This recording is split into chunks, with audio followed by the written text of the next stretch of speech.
हैं, किसी तारुफ के मोहताज नहीं है। फैसल चौधरी साहब, thank you so very much sir आपके कीमती वक्त के लिए, जज़ाकल्लाह खैर।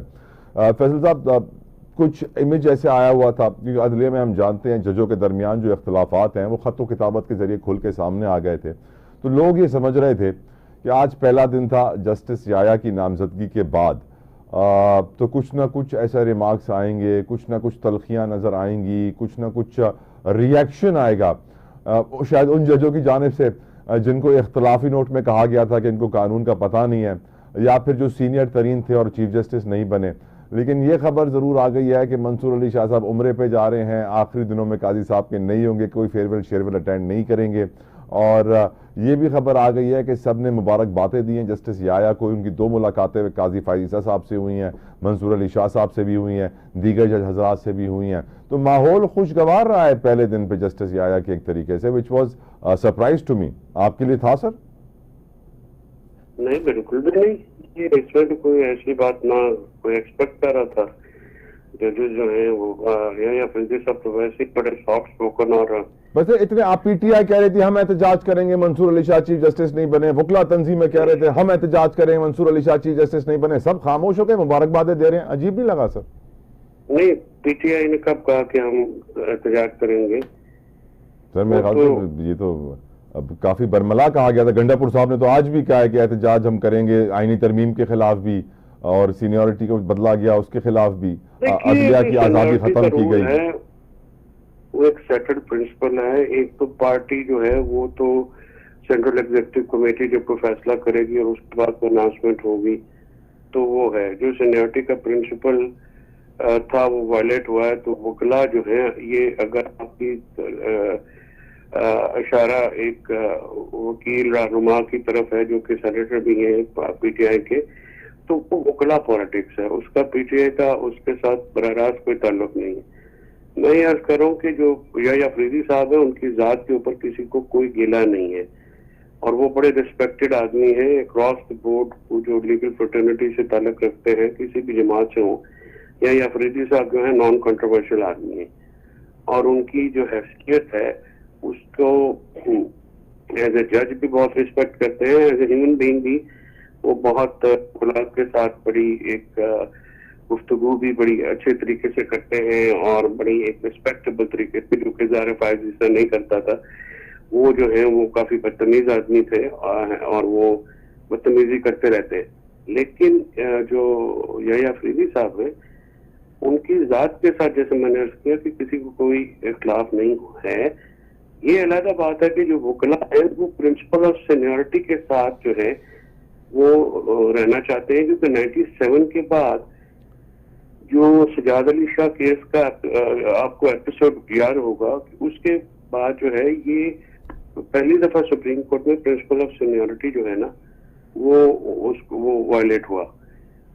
तो इसलिए जो है ये 18वीं तरमीम में भी ये सीनियरिटी का तो फिर आईनी आ गई, रिक्वायरमेंट आ गई कि जो भी सीनियर होगा तो वो जज बनेगा। तो वो उसकी बुनियाद के ऊपर ये एक ऑब्जेक्शन आ रहा है, लेकिन यही साहब की जात को लेके कोई ऑब्जेक्शन ना है, और मेरा नहीं ख्याल कि वो आएगा भी, because is a very impartial जज। अब सर यकीनन 2 दिन बचे हैं, काजी फायज ईसा साहब के आखिरी दिन हैं। सितंबर 2023 में वो चीफ जस्टिस बने थे, पहले चीफ जस्टिस थे जिन्होंने अपनी अहलिया को बराबर में खड़ा करके हलफ लिया, और फिर उन्होंने यकीनन अपने फैसलों के जरिए, अपने इकदामात के जरिए लाइव ब्रॉडकास्ट किया, भुट्टो रेफरेंस उठाया। क्या लेगेसी आप देख रहे हैं काजी फायज ईसा साहब की? काजी फायज ईसा साहब की लेगेसी देखिए, अगर तो अपनी बीवी को तो साथ में खड़ा कर लिया, तो दूसरों की बीवियों के लिए उन्होंने यह क्या किया? क्या यही इज्जत, यही रिस्पेक्ट उन्होंने इमरान खान साहब की बीवी को दी? जाहिर नहीं दी। सर वो तो बीवी का बदला लिया ना, बीवी को तो रुलाया गया था ना सर, सरीना साहिबा को, सरीना ईसा साहिबा को तो रुलाया गया था, एसिड बियॉन्ड मीन का रेफरेंस बना दिया था, और फिर रिवेंज इज स्वीट। सर नहीं, बात यह है कि रिवेंज अगर आपने एक जज ने रिवेंज लेना है या उसकी जजेस, तो ये उनका काम नहीं है। तो फिर आप ये तो नहीं कह सकते उनकी लेगेसी अगर रिवेंज है, उनकी लेगेसी अगर वेंडेटा है, उनकी लेगेसी अगर क्रूडनेस है, उनकी लेगेसी अगर बैड बिहेवियर है, इनटॉलरेंस है, तो उनकी लेगेसी तो यही है। और मेरा ख्याल में यही अफरीदी साहब के सामने जो सबसे बड़ा चैलेंज है वो ये होगा कि जो सुप्रीम कोर्ट में जो सितंबर 2023 से लेके अभी तक एक जो मनहूसियत का साया रहा, उसमें से जो नुकसान हुआ अदलिया का, उसको कैसे रिकवर करना है। अदलिया के इदारे को अपने जाती मुफाद के लिए, इक़्तिदार के लिए बिल्कुल ही डिमीन कर दिया गया, उसको उड़ा के रख दिया गया। ये पहले मैंने आदमी देखा है जो कि अपने इदारे से ही सिंसियर नहीं है, और इदारे के साथ जब अगर सिंसियर ना हो तो वो उससे आप क्या तोहफा रख सकते हैं। और खवातीन का एहतराम, अपनी खवातीन का एहतराम तो सारी दुनिया करती है, तो देखना तो ये होता है कि आप दुश्मन की खवातीन का भी एहतराम करते हैं कि नहीं करते। तो ये वो टेस्ट होता है। तो मेरा ख्याल में अफरीदी की तो कोई लेगेसी नहीं है, या अफरीदी साहब को एक लेगेसी बनानी पड़ेगी, और उनके सामने बड़ा चैलेंज होगा कि वो अपने जजेस को कैसे यूनाइट करते हैं, अपने जो साथियों को इत्तेफाक के साथ कैसे आगे लेके चलते हैं। और सुप्रीम कोर्ट का जो एक जुडिशियल ओवररीच की वजह से एक नुकसान हुआ है उसके इमेज को, या उसकी उसमें क्रिटिसिज्म इजाफा हुआ, उसको कैसे बैलेंस आउट करते हैं। ये जुडिशियल ओवररीच का जो रिएक्शन पार्लियामेंट की तरफ से आया है वो भी मुनासिब तो नहीं है। अब 26वीं तरमीम में जिस तरह से अदलिया के ऊपर हमला कर दिया गया है, उससे वो तवाज़ुन, जो इक्विलिब्रियम एक जरूरी होता है कॉन्स्टिट्यूशन के तीनों सफीरस को चलाने का, वो तो गड़बड़ हो गया। तो ये जो फिर रस्साकशी जो है वो खत्म तो नहीं होगी, वो तो जारी रहेगी। और इसके अलावा इस तरमीम के बाद जो है ये पेंडेंसी के मामला भी बढ़ जाएंगे, क्योंकि ये भी नहीं अभी मालूम है कि कौन से केसेस कॉन्स्टिट्यूशन होंगे, कौन से नहीं होंगे, कौन ये डिसाइड करेगा, फिक्सेशन कैसे होगी, छोटा बेंच लार्जर बेंच के फैसले को रिवर्स कैसे करेगा, इस के तहत करेगा। तो वो तो सर आज तो हर कोई ये कह रहा है कि आईनी बेंच में जो है तकरीबन 20 लाख मुकदमात शिफ्ट हो जाएंगे और जल्द इंसाफ होना शुरू हो जाएगा। डू यू थिंक कि इस वक्त जो सिनेरियो है, जिस तरह केसेस डिले हो रहे हैं मुख्तलिफ अदालतों में, तो आईनी बेंच के फैसले की वजह से तो मजीद ताखीर हो रही है, पता नहीं कब बेंच बनेगा, कब सुनेगा, कैसे होगा, इससे तो ताखीर ज्यादा हो रही है। आप भी ऐसी यही ओपिनियन रखते हैं सर? नहीं, वो तो देखिए ना, इतने सारे जो केसेस है वो तो सुप्रीम कोर्ट और हाई कोर्ट में तो हर जो है तकरीबन वो कॉन्स्टिट्यूशन से रिलेटेड होता है ना, वो एमिनेट, जो तमाम जो लॉज हैं वो तो एमिनेट ही वहीं से होते हैं। तो अगर आप वहां से अगर सारे केसेस आईनी बेंच जो कि बना नहीं है वहां पे जाने जो शुरू हो गए हैं, तो फिर पेंडेंसी तो बढ़ेगी, पेंडेंसी खत्म तो नहीं होगी। इसीलिए ये कहा था ना कि ये एडवेंचर मत किया जाए।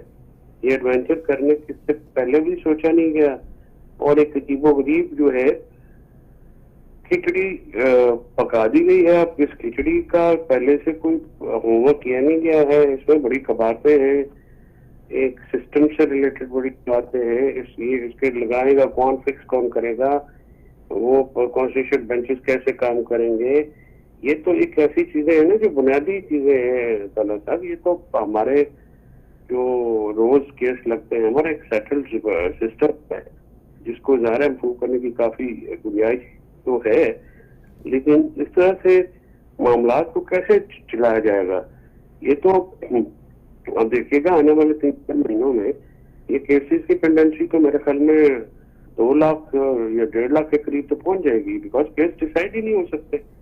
अभी इनके ऊपर जॉइंट रेजोल्यूशन आना है दोनों हाउसेस का, तो तब जाके सुप्रीम कोर्ट का वो कॉन्स्टिट्यूशनल बेंच बनेगा। इससे जो प्रोविंशियल असेंबलीज है उनको भी रेजोल्यूशन लानी है एज पर कॉन्स्टिट्यूशनल रिक्वायरमेंट है।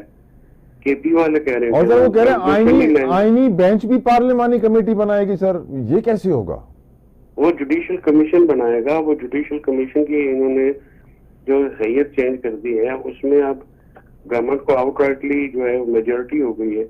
अब अगर फॉर एग्जांपल आपका कोई फंडामेंटल राइट मजरू होता है, आप फुटपाथ पे जा रहे हैं, आपका फ्रीडम ऑफ मूवमेंट है और फुटपाथ पे एनक्रोचमेंट है, तो अगर मैं उसकी रिट पिटीशन डालूंगा और मुझे यही नहीं पता कि वो जाएगी कहाँ पे, वो कैसे, तो फिर आपका फंडामेंटल राइट, और आपका फंडामेंटल राइट होगा स्टेट के अगेंस्ट। और अगर स्टेट ने बेंच बनाना है तो फिर आपको फेयर ट्रायल मिलने का क्या चांस है?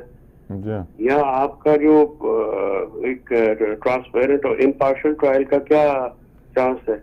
वो तो फिर we back in the black age में चले गए ना आप, जंगल का कानून। तो इसीलिए जो है ये जब खासकर आइन के साथ आप अमेंडमेंट करते हैं या जुडिशरी से मुतल्लिक करते हैं, तो इसमें तो वॉज के लिए महीने चाहिए। आपने कॉमा फुल स्टॉप चेंज करना हो तो उसके लिए बड़ा वॉज चाहिए। तो ये इतनी उजलत में और जिस तरीके से निकट बदमाशी करके ये अमेंडमेंट कराई गई है, इसको कौन एक्सेप्ट करेगा? बिल्कुल ठीक सर। मंसूर अली शाह का कल उम्रे पे जाना, लोग यही कह रहे हैं कि शायद वो काजी फायज ईसा साहब को आखिरी दिनों पे या तो देखना नहीं चाह रहे थे या उन्हें खुदाफिज कहना नहीं चाह रहे थे, उन्हें फेयरवेल नहीं देना चाह रहे थे। आप इसे कैसे देखते हैं सर? हो सकता है वहां पे भी कोई काजी फायज ईसा जैसा शख्सियत मौजूद हो जिसको कंकर मारने के लिए जा रहे हैं। ये बताइए, क्या बुशरा बीबी को आजादी मिलेगी सर? जी, इतलात है कि कल वो रिलीज हो जाएंगे और यकीनन केस नहीं है। ये बहुत बड़ी खबर होगी मेरे ख्याल से सर, पीटीआई के लिए बहुत बड़ी रिलीफ भी होगी। डेफिनेटली एक बहुत बड़ी खबर भी है, और रिलीफ इसलिए कि उनके वो तो गैर सियासी खातून ने 8 महीने की बड़ी कठिन उन्होंने जेल काटी है, और बहुत ज्यादा उनके खिलाफ एक जो है वो केसेस बनाए गए, सारे झूठ पे मबनी थे, और घरेलू खातून को इस तरह से टारगेट नहीं किया गया पाकिस्तान की तारीख में जो गैर सियासी खातून थी। तो उनका जो एक कुर्बानी है बहुत बड़ी, तो उसको तो अप्रिशिएट भी करना चाहिए। मैंने उनकी जो असीरी के दौरान जाहिर है मैं पेश होता रहा हूँ, मैंने उनको एक बड़ी हौसलामंद खातून पाया है, और खुदा ताला पे वो कामिल यकीन भी रखती हैं। तोशा 3 तो नहीं आएगा सर? तोशा 3 तो नहीं आएगा सर, नई एपिसोड? नहीं, मेरा नहीं ख्याल जी अभी कोई तोशा 3 या 4 या वो, मुझे तो लग रहा है कि ये जो तोशा 1, 2 है ये भी खत्म हो जाएंगे। और सर बानी पीटीआई को उम्मीद है जस्टिस याया अफरीदी से? पहले नाम लें आप, बानी पीटीआई नहीं कहें। इमरान खान को कोई उम्मीद है जस्टिस याया अफरीदी से कि उन्हें इंसाफ मिलेगा? पाकिस्तान की जो हर शहरी को उम्मीद है, जैसे याया अफरीदी समेत सुप्रीम कोर्ट, हाई कोर्ट के या जिला अदालतों के हर जज, हर मजिस्ट्रेट से ये उम्मीद होती है कि आप इंसाफ करेंगे। तो जजेस से तो इसके इंसाफ ना मिलने के अलावा और कोई उम्मीद लगाई नहीं जा सकती। नहीं सर, वो काजी साहब भी तो है ना, उनसे तो आप लोगों ने उम्मीद नहीं लगाई थी, उनमें तो अदम एतमाद का इजहार कर करके आप लोग थक गए थे, लेकिन आप लोगों की जान नहीं छूटी। थैंक यू फैसल चौधरी साहब। काजी फायज ईसा साहब ने अपना एतमाद खुद मजरूह किया, खुद मजरूह अपनी हरकतों से।